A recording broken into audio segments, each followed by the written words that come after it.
Welcome back to the Remote No Pressure Podcast, Bill. Well, hello. Good to be back. You know, I was kind of down in the dumps. Not down in the dumps. I don't want to say down in the dumps. I was just kind of not on. Do you know what I mean? No. Did I unmute you? Did I not unmute you? Is that my bad?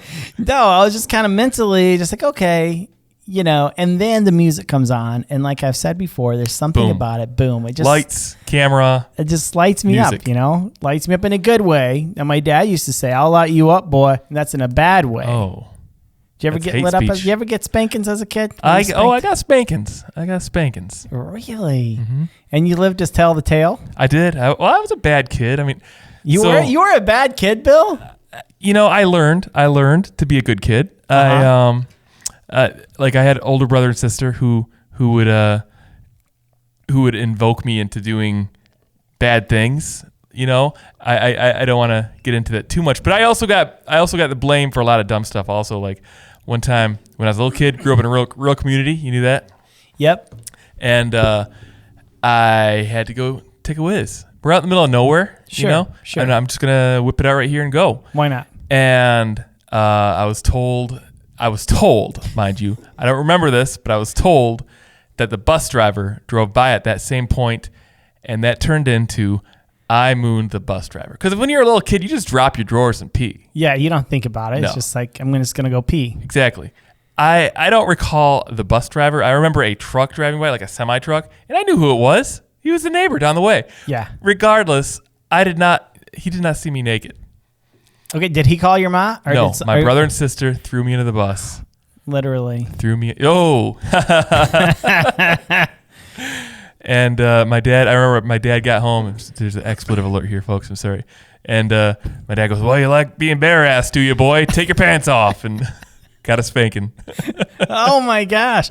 You know, in Texas, where I grew up, you could actually get a spanking in school.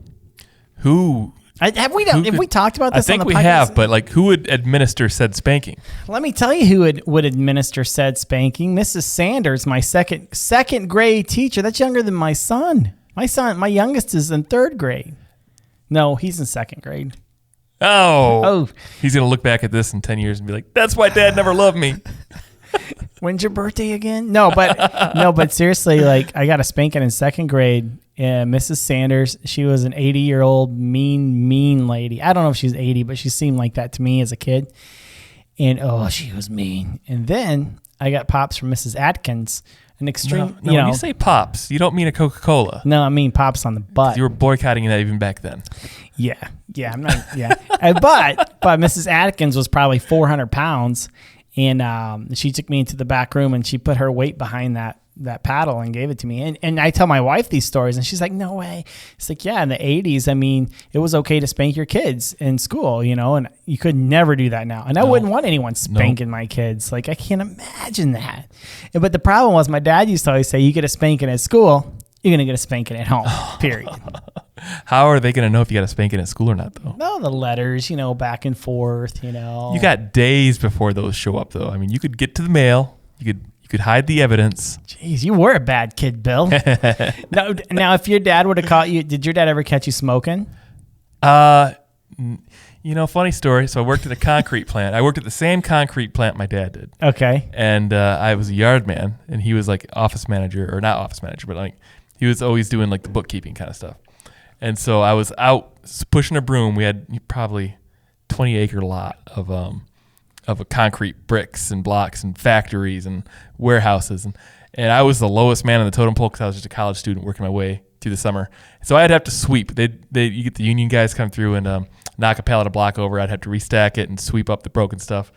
And I remember I was out in the yard pushing a broom with one of those big, long brooms, and I was smoking a cigarette, and I looked and I saw my dad come through the office door for the yard office, and I had my cigarette in my hand. I'm like, oh crap, and I just like hit it behind my back, and I just pushed my broom with one hand. And he comes out and he was talking to me, and he kept creeping closer to me and closer to me, and I kept backing up just out of nervousness. And I'm sure he saw smoke behind me. I don't know.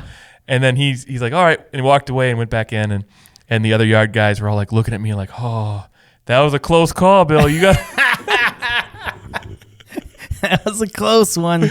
That was a close. Now, did you like if your dad would have caught you when you were a kid, he would have given you like a whole carton of cigs and told you smoke them all until you're sick. I don't know. He might have. He was a smoker too. He was. Yeah, he might have back then. I don't know.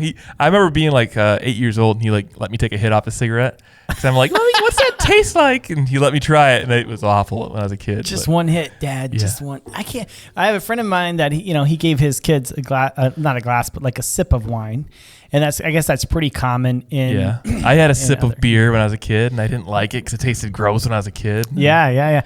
Well, in Texas, and this rule may still be on the books, may not be, but you could actually drink alcohol if you're with your parents, and they give you permission I heard to this. drink. I think you told me that. That is crazy.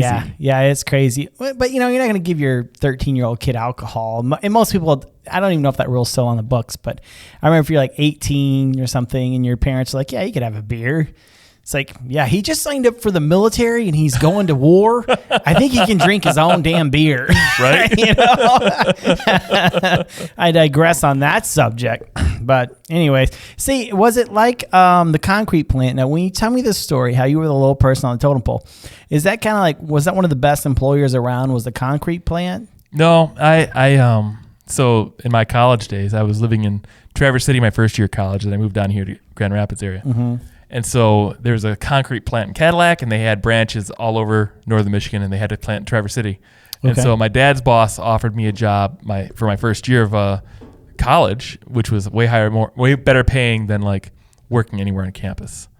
So I would do that. I'd just go out and sweep, in a warehouse all winter, and put bags of concrete in people's car for all winter for them, and get paid probably $10 an hour. Which is good money back in the 90s, especially in northern Michigan, bro. It's like, and so there were better jobs in Cadillac, but like not for my age and for my experience level. I mean, I could have done fast food too. You did. Do fast food. You did Burger King. That goes years prior. Yeah, the frozen patty. Right. Goes to frozen patty, bro. I wonder if anyone's gone there and asked about that. I doubt it. I doubt it. I doubt anybody there would even remember it. No, they wouldn't. They would just 25 stare. years. Yeah. If you guys have went into the Burger King there in Cadillac, right? West side on the west side of Cadillac, and you ask them about the ghost of frozen patty, they're gonna say no. What are you talking about? And look at you really weird. But if that's the government, man. Is it ghost of frozen patty? No. We got another one. Yeah, and you do that, and you tell me, I will definitely send you a decal for free because I think that's freaking hilarious. Or better yet, go in with your phone, fixed on the cashier, and say, start asking questions about frozen patty, just to get the reaction. And like, what are you trying to cover up? I know she's in here. Free frozen patty. Free frozen patty. See, yeah, that's what we need. We need a shirt that says free frozen patties. I'll have two, please. I'll have two. No, that's plural. But anyways, speaking of alcohol and cigarettes and things like that, beer lovers know the names. A word from our sponsors.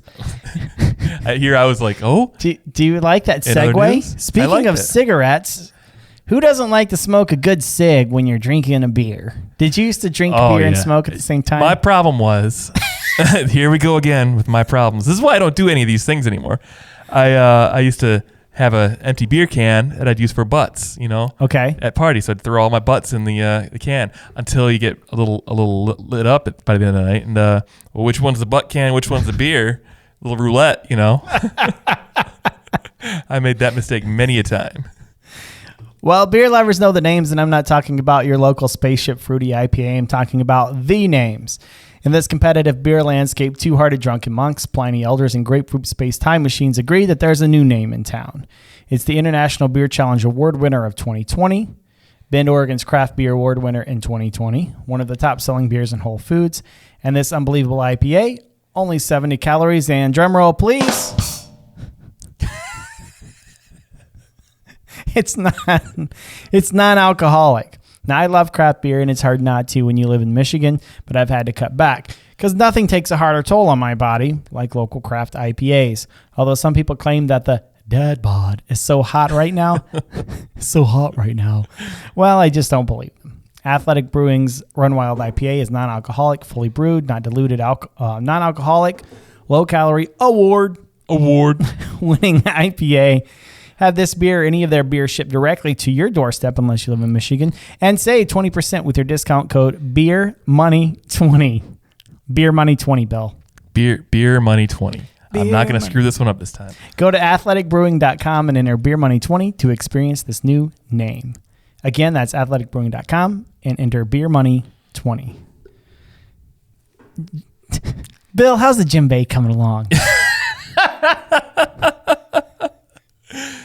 Pretty good. Doing some, what do you call it? Spirit djembe. Spirit djembe. See, that's just a funny phrase to me. Patchouli? Is that how you say it? Patchouli. Patchouli. Yeah. See, last time I said it some other patchouli and it sounded perversion. Perverted. Isn't that some kind of Indian sex thing? I don't know. But I'm talking about spirit djembe, but not just that, but just taking, we joke around about it, but it's about that whole mind over matter, meditation, that kind mindfulness, of thing. Mindfulness, and that is at therestorationdepot.com. They provide a one-stop shop for virtual wellness services that supports the social, emotional, physical, and intellectual well-being of individuals. And if anyone listens to this podcast, or if you've been listening for very long, you know that Jeff could definitely use some intellectual well-being.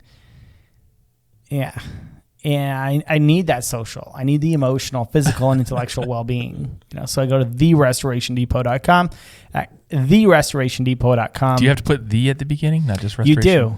You do. There you go. And questions answered. Isn't Restoration Depot like hardware store that's kind of like Pottery Barn, but it's a hardware store? Remember that Restoration? Like I don't recall. No, I'm thinking Restoration Hardware. This is therestorationdepot.com. So if you want to learn Spirit djembe, they literally have a tab that says Spirit djembe. They really do. You got to take some screenshots for me. Okay. Or I can go there and take a look at Restoration. You won't even go to our sponsor's link. You're like, send me a screenshot. To go to. I'm not even going to go to that. Well, are our sponsors listening to us?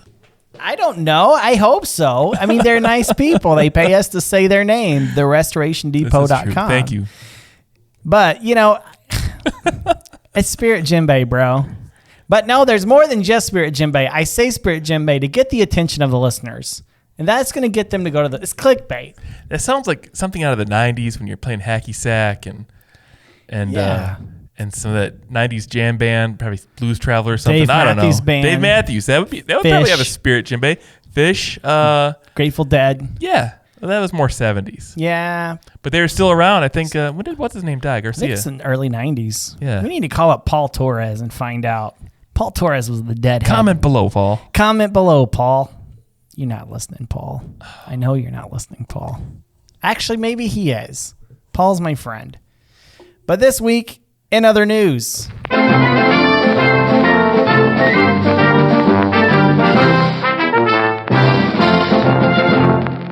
Bill, are you a Costco fan? I do like Costco. I go there pretty regularly. Maybe once a month, I guess. I don't know. You go there once, so you have a membership. Yeah, I'm going to go there after this to get some gas because I got cheap gas. Yeah, cheap gas.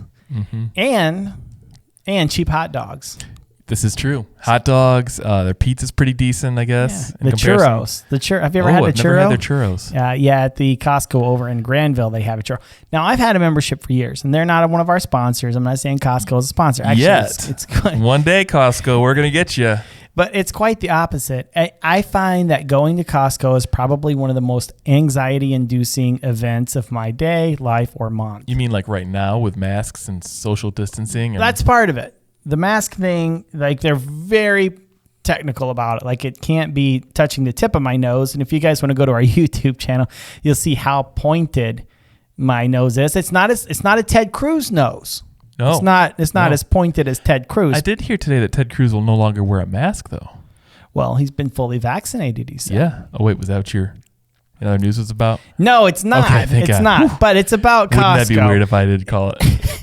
I take one. But in other news, and so I like Costco. I like the deals. Mm-hmm. I like, I don't like the fact that I've got to pay to shop there, but that's how you get the deals and blah, blah, blah. I get how their business model. It pays for itself. You can't afford not to. You can't afford not to. Right? But, I have a membership, and like I said, I still like to go there, but it does induce a lot of anxiety. So if something crazy happens at the Costco, I always chuckle. Ha ha ha. Okay. So in other news, ravens accused of stealing groceries from Alaska Costco customers. Ravens, like a bird. I thought you meant like the football team. All right. Ravens accused of stealing groceries from Alaska Costco customers. They know what they're doing. It's not their first time, one customer said. They're very fat, so I think they've got a whole system here. And they got this picture. I don't know if you can show it up on the website there or on the YouTube channel, but the picture of this raven, and he looks pissed. Anchorage, Alaska. Some Alaska Costco shoppers said they've had their groceries stolen by ravens in the store parking lot. Matt Llewellyn said he was packing up his groceries into his car in the parking lot of Anchorage Costco when ravens swooped in to steal a short rib from his cart. One short rib? I literally took 10 steps away and turned around. Two ravens came down and instantly grabbed one out of the package, ripped it off, and flew off with it. How did they open the package? Llewellyn said the piece of meat was about 4 by 7 inches large, a sizable meal for a sizable bird. I was going to answer the question, but I wanted to get to the size of the meat first. And then it's like, that's even more unbelievable. They know what they're doing. It's not their first time. They're very fat. They've got a whole system here. And once he got back home, he noticed that one of the ravens had taken a poke at another rib, but did not rob it.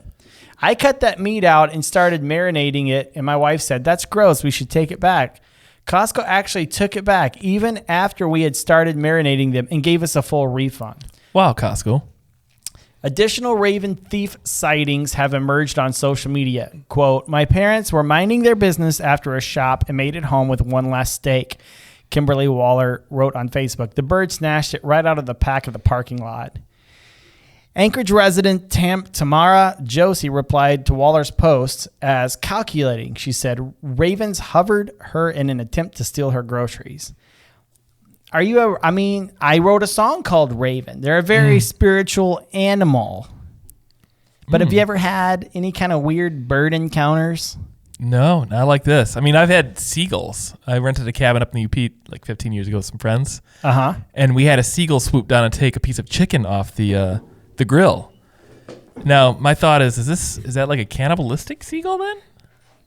I don't know. I don't know. Well, I guess chicken and seagull are two different species. They're two different species. Yeah, I guess it's like not us eating monkeys. That's true. That's true. They did that in Indiana Jones. So, I mean. Oh, that's right. I tried to watch that with my kid because it was PG, I think. There's some horrible violence in those movies. I was shocked, with my son. Not terrible violence like, I just watched The Expendables with my wife. All three of those. Oh, okay. I've never seen them. Oh, you've never watched those? I've never even heard of them. You've never even heard of them? Is it a cartoon? No, it's Sylvester Stallone. Is it The Expendables? Yeah, I think it's The Expendables. Sylvester Stallone, and he has like every action hero from the 80s and 90s you can think of. Chuck Norris, Arnold Schwarzenegger, Bruce Willis, Chuck Liddell. I think it's Chuck Liddell. He's a UFC boxer, fighter. Not the Liddell from My Pillow. No. It's Mike Lindell. Yeah, Mike Lindell. He's in there. He's fighting for the Republic. With a pillow fight. No, you name it from like that era. Like Stallone has them in. They're called Expendables, and there's three movies. Yeah, I'll have to check that out. You know how Stallone gets on that? He'll just make movies till the franchise is dead. Like all the Rambos, all the Rockies. Rockies got kind of weird at the very end. Even that. Did you see Creed? The very last Rocky, or was it a Rambo that he put out recently? It was just like Last Blood. Yeah. I did watch. I thought that was actually pretty good though. Kind of dealt with sex trafficking and. Yeah, and I didn't see it. I was just kind of like, it looks kind of cheesy, but it was good. It was good. My wife liked it, and my wife likes shoot 'em up movies though too. See, that's good. That's my wife isn't. She won't sleep, and I'm not a huge fan either. I mean, I'm not gonna lie. I'm not a huge fan of the violent movies like I used to be. So you never watched Walking Dead? That's what you're saying? No. I tried to watch the one where the teacher starts making crack or whatever. Breaking Bad. Yeah. I got like 2 episodes. And I'm like, it's too much. Like it's people taking drugs too. Yeah. People taking drugs, watching them take drugs, or people shoot them up. It's just like I can't watch it. It just makes me uneasy. I would binge Breaking Bad because I started watching it after it was over too, and it was just so dark that you would just be like in in a depressed mood after you get a couple episodes done. Really? Yeah. Now, I did watch Madmen. Did you ever watch that series? I did not. Nope. Oh my God. I know. It's once you get into a series though, I have to complete it. Yeah. And I stopped watching Walking Dead like 2 years ago when I got married because my wife didn't get into it. Uh-huh. And I'm like, well, I guess I'm done with this series. But the rest of them, I like to know how it ends. Like Sons of Anarchy. Did you ever get into that? No. That one's kind of bloody and dark, isn't it? Yep. Never you watched that one because you're I'm a motorcycle guy. Yeah.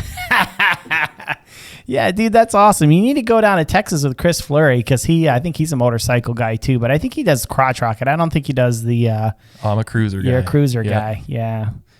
And anyways, this week on the Remote No Pressure podcast, I wanted to talk a little bit about fly fishing's top 5 most epic hatches. Now, we talk a lot about fly fishing, and we want to match the hatch. You've probably heard that before, but we want to talk a little bit about the top 5 hatches, and a couple of these are really prominent in Michigan, including, well, I can't say right now. Oh, just wait. Just wait. Our sponsors this week are... No, just kidding. Don't touch that dial. I wonder how many people at the beginning of our podcast are like, fast forward. I don't know. I don't know, but... Beer lovers, fast forward. Beer lovers know the name. I mean, I'm guilty of doing that from time to time. Yeah, same. Yeah. Yeah, different Are you into any podcasts right now other than obviously ours? I do spend the most time with this one. do you listen to No, I really stopped. I used to really be big into like the Bulletproof podcast. Oh, that's right. Every week I'd listen to that. What was another one? I used to get into Ear Biscuits. I don't know if you ever listened to that, Rhett and Link. No. They kind of went south on me. Yeah, I can't think of any other ones that I really spent a lot of time on. Oh, Art of Charm. You remember that guy? Yeah. And Jordan Harbinger when he just went solo. Yeah. Yeah, his stuff was pretty good. A lot of good business stuff. Yeah, a lot of intellectual stuff. I learned about him from Bulletproof. But. There's a lady, I've been listening to a podcast by a lady named Tara Jean Tate, I think is her last name, and it's called Heaven Bent. And it's all about like people who grew up like I did in that religious, vein or whatever. And like, it's crazy because it's exactly how I grew up. And it was so weird to hear like, oh, other people were involved in this. Like, I know this sounds really weird, but we had this time when people claimed that the spirit would turn their teeth gold. I've heard about that. Yeah. Gold teeth, right? Yeah.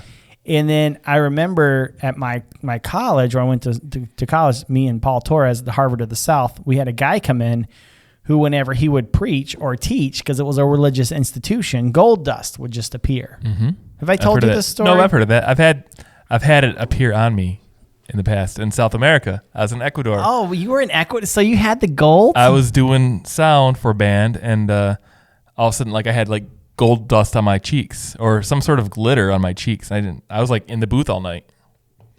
That's crazy. Mm-hmm. So did you keep this glitter or the gold? I mean, what'd you do with it? I mean, just kind of went away. Washed my face. I was dirty. Do you think you really had gold on? You think it? I saw physical evidence on me of a glittery dust, and I had touched nobody in an outdoor venue. So it's not like it blew on me, I never knew you experienced this, Bill. I was down there with Izzy and his band, Tira, remember? Yeah, Tira. Wow. So I'll tell you this story. So we had this guy named Bob Shaddles. He came in and he would preach and he would have gold dust appear randomly, right? Because the spirit. Well, some of my friends who were kind of cynical captured some of this gold dust, and I was not involved in this particular situation, but they sent it off to a lab and it came back as magician's glitter. And what the guy had done was he put the gold dust in his Bible. So if you watched him on video, he would like wave the Bible over his head all the time and a little bit of dust would come out. Mm. And that's how he, and then it's on his hand. So when he's praying for people, it's glitter, magician's glitter, and it gets everywhere. Anyone that has any kids know that glitter gets everywhere. And that's what he did. And I was just kind of like, but the gold teeth thing. And so she tracks it down. She tracks it down, tries to find the person who said they held gold teeth. And like, it's really fascinating. I love it. There was, there's a guy who's making movies for, You ever watch like Finger of God or any of those movies? No, Finger of God, no. Okay, so there's this guy, Darren something. I can't remember his name. He's from the southeast side of Michigan. And he does like these documentaries. And he went out with a dude from Korn who got saved. Do you remember him? Yeah. Mm-hmm. And several other evangelists and Bill, what's his name, from Bethel, Mm-hmm. But his first movie starts out with that very thing. And his uncle and aunt in Canada are going to church. And I think gold teeth were appearing. And wow. I think they show it manifesting. If I remember correctly, I might be wrong, but. Wow. Yeah, that's crazy. I read the book from the dude from Korn. Yeah. He had a book. It was actually pretty interesting. He really cleaned up his act once he he was out at a church in Hudsonville a couple years back, if I remember. Oh, really? Yeah. What was his name? Daybreak. His was Head. Head, that's right. Yep. So I enjoyed that. I enjoyed the book. But back to what we were saying, though, the top 5 most epic hatches. And this is from filledandstream.com. We were way off base there. Right? Sorry, guys. Sorry. This is by a guy named Morgan Lyle. Came out this April 2021. Just about any hatch on a trout stream is worth fishing, but some are nothing short of incredible. So he talks first about the Hendrickson hatch is number 1. And we experienced that here in the Midwest. It was named a century ago when the Catskills fly guru Roy Stenrod, having solved the hatch with a great pattern, declared the fly is the Hendrickson. After trucking magnate, is it magnet or magne? Magne. I think it's magnet. Magnata. And an avid angler, A.E. Hendrickson. It's the season's first prolific hatch of good-sized mayflies on most trout rivers. Number 2, drum roll, please. Oh, wait. The Mother's Day caddis hatch. Number 3. Did you want the... Nah, it's good. Want... The salmon fly. Like with Steve, like the last interview that we had with Steve, and like it was a slight delay. We kept interrupting ourselves, and he said, "You and Bill having a conversation?" I was like, "No, bro, like not at all." I felt so bad. It was like, I'm not gonna be a jerk like that. Anyways, so you guys can listen to last week's episode. But number 3, the salmon fly hatch. Number 4, the hex, which we know very well in Michigan. We know all these in Michigan. I've talked about Phil and I doing the hex. Yeah, almost dying. And the blue wing, the BWO olive hatch. So we've got a link down below if you'd like to take a look at that, to the fly fishing's 5 most epic hatches. And maybe you know of a hatch that you think is more epic. Feel free to put it down in the notes below there, on the Remote No Pressure YouTube channel, and or fly fishing Instagram, and or Twitter, and or where Rumble. Parlor? Parlor? I heard Parlor might be coming back. Is our Rumble up to date? Oh, yeah. Yeah, you can go to Rumble. Awesome. Got a Rumble in the jungle, baby. Who was that? That was Muhammad Ali and George. What was that, Foreman? George Foreman, yeah. Oh, yeah. George Foreman lost. That's right. Yeah. That's right. Was he the champ then? He was taking on? I don't remember the Ali? whole deal. That was before my time. Yeah. I rented it one year. One time I was reading about it, and I decided when I was like in 10th grade, I decided I'm going to actually just rent this from Blockbuster. So I rented the fight, and you could actually just see the fight at Blockbuster, and it was actually pretty fascinating to watch. And you kind of want Muhammad Ali to lose because he's so arrogant, and he's like, he was, I'm gonna get you, brother. But I think maybe that was part of getting. That sounded like Macho Man. Oh yeah. Slap into a Slim Jim. Dude, I've been thinking about you a lot lately because I saw this picture of Roddy Piper the other day, and I'm like, man, I don't know if I sent that screenshot to you or not, but I was like, wow. No. I think he turned 70. No, he's dead now. Is he? Yeah, he died a couple years ago. He had like there you go. I'll keep up with it. I want to say pancreatic cancer, but I can't remember. It was a pancreatic or liver cancer, yeah. Maybe it was one of those things where they're just like, hey, today he would have been. So happy birthday and shout out to Roddy Piper. That could have been. I liked him. He was cool. He was. Who was your favorite WWE? Oh, man. Well, as a kid, I loved Hogan. WWF or WWF, yeah. Right? That was the original. That's right. Yeah. The old WWF. I didn't have any of the other federations growing up. Uh-huh. So I loved Hogan when I was a kid, And then you get Ultimate Warrior in the mid-'90s and he's shaking the rope and Undertaker.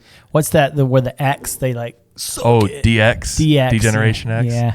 That was after I quit watching. Before I started watching again in my college years, because I had the TV in the dorm room and everybody wanted to come watch it. And so, what is the fascination with it? I mean, I loved wrestling when I was a kid. I mean, it was my thing, and I don't really watch it anymore. But like, I mean, Junkyard Dog, Roddy Piper, Andre the Giant. And then you hit the Attitude Era of like Stone Cold and The Rock, and it was just like completely different than your 80s and 90s wrestling. It was more like more actually Jerry Springer-esque, and I think that's what drew people in. It was kind of like soap opera for men. Exactly, yeah. That was exactly what it was. Storyline. I would fast forward through some of the boring matches if I'd tape it just for the chatter, where they're just like talk to each other in the ring with their mics right in their faces and spitting it. Yeah.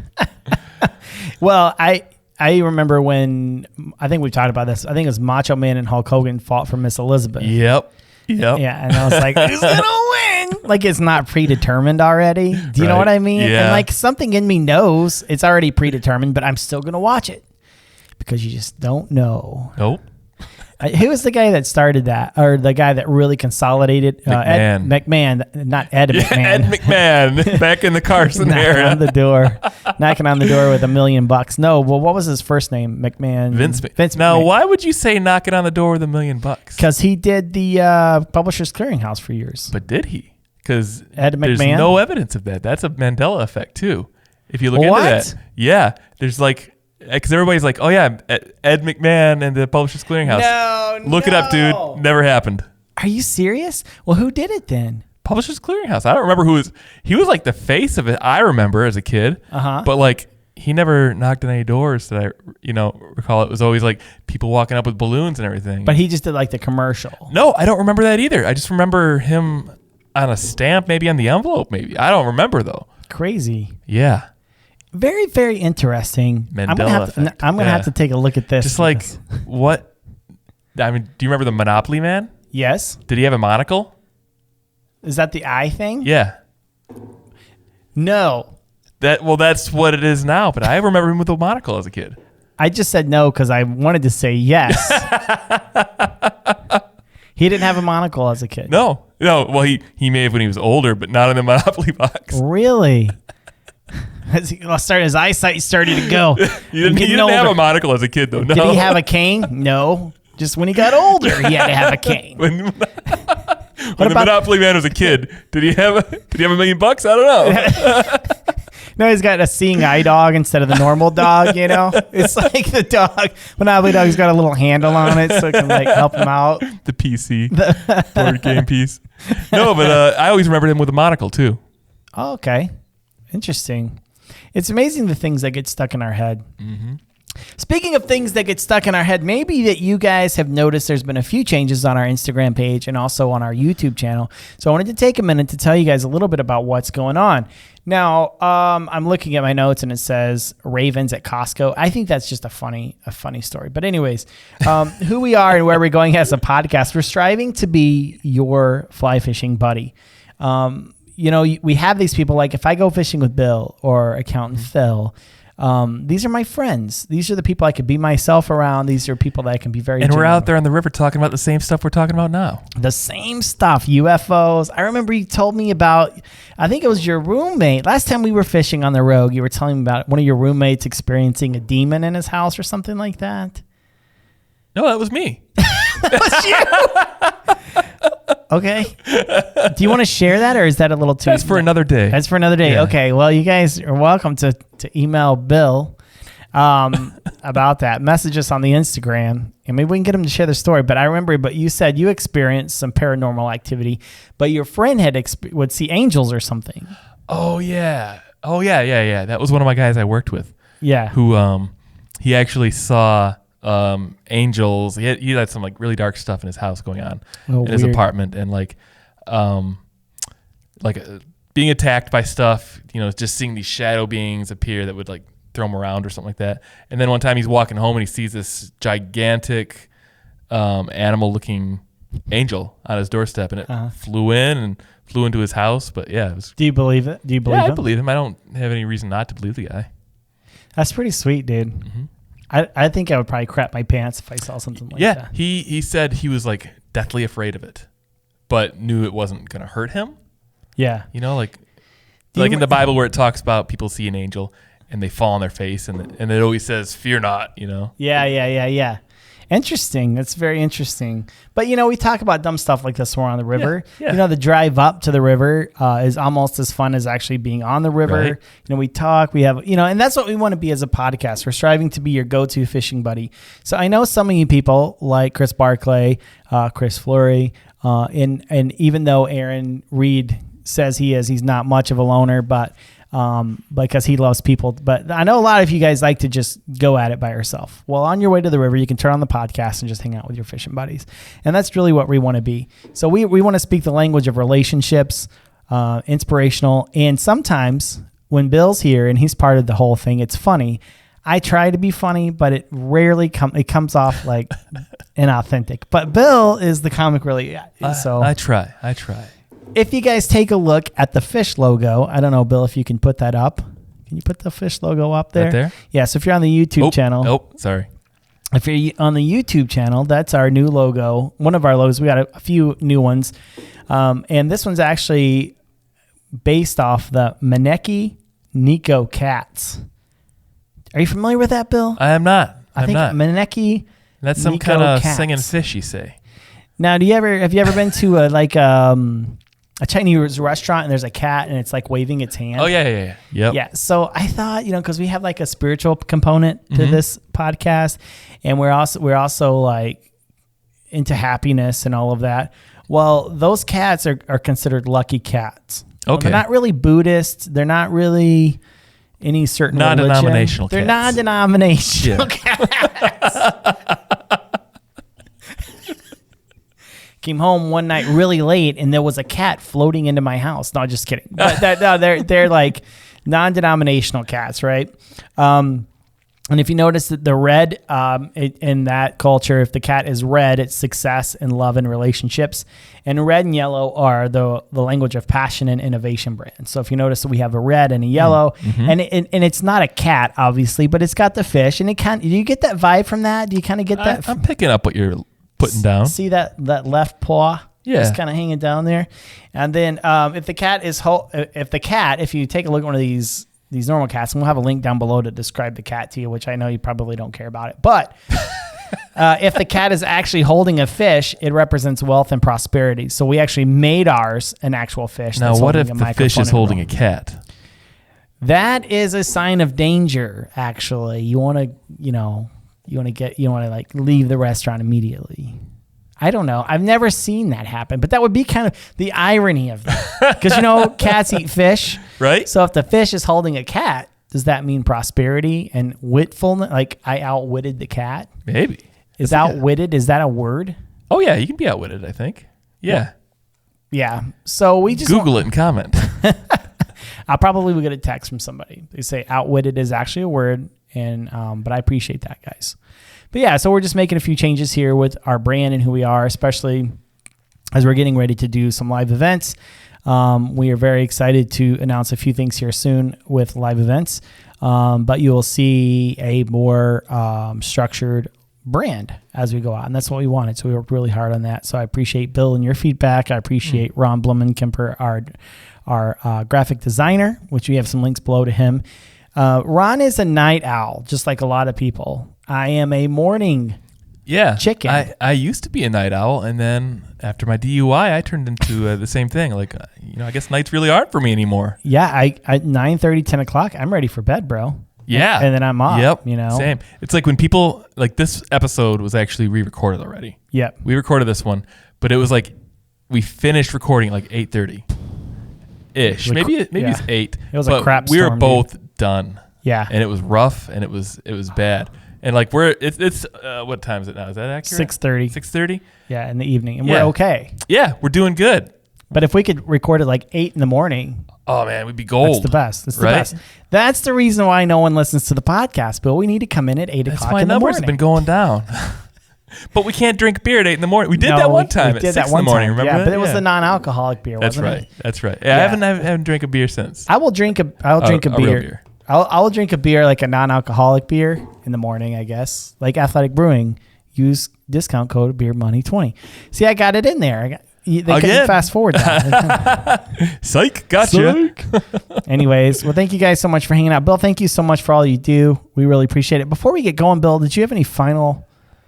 Oh, and I hope everyone tuned into Aaron Reed's podcast last week with the McConnells, which they Go on. That was pretty interesting. Yep. You were to the sport, so that was good. And also stay tuned. A week from this Wednesday, I believe it's going to be April Vokies on Aaron Reed's podcast. No, it should be this Wednesday. Is it this Wednesday? No, because this one's... I'm off. You're right. Because tomorrow is McConnell's, and I'm going to talk about it now because we've already edited that. But that's gonna be this week, so I hope you guys check that out. And You're then absolutely right. The next one, a week from this coming Wednesday, will be April Voki, which will be an interesting podcast. That'll be a big one. Color Fly Fishing Podcast. Bill, do you have any final words? Oh, Hold on. Stop the tape. Oh. Stop the tape. Go to our website. What is a tape? Stop the tape. I need a record sound now. You got to use a pencil. You ever use a pencil to rewind the tape? Oh, yeah. Yeah. Memorex. But no, if you go to our website right now, I wanted to talk about this at the very beginning, so I'm sorry if I didn't do that. We have our Bob White signature t-shirts on closeout, on clearance for $10. You can't afford not to buy one, so go to Remote No Pressure. You can't afford not to. Go to RemoteNoPressure.com. I got to sell these things, $10. I get you a sweet Bob White steelhead shirt. We also have our decals and other stuff for sale as well. This reminds me of announcements when you're in school. Like, oh, wait, before the bell rings, sit down. In closing. But yeah, so I appreciate that. And Bill, one more time, no final words? No final word. I had it, but like then you distract me with the Bob White t-shirt, which is a good deal. And I'm like, now I'm thinking, I got to get a Bob White shirt. Got to go get a Bob White shirt. Thank you guys so much for hanging out with us. Thank you, Bill, for hanging out with us as well. And until next time, go fishing.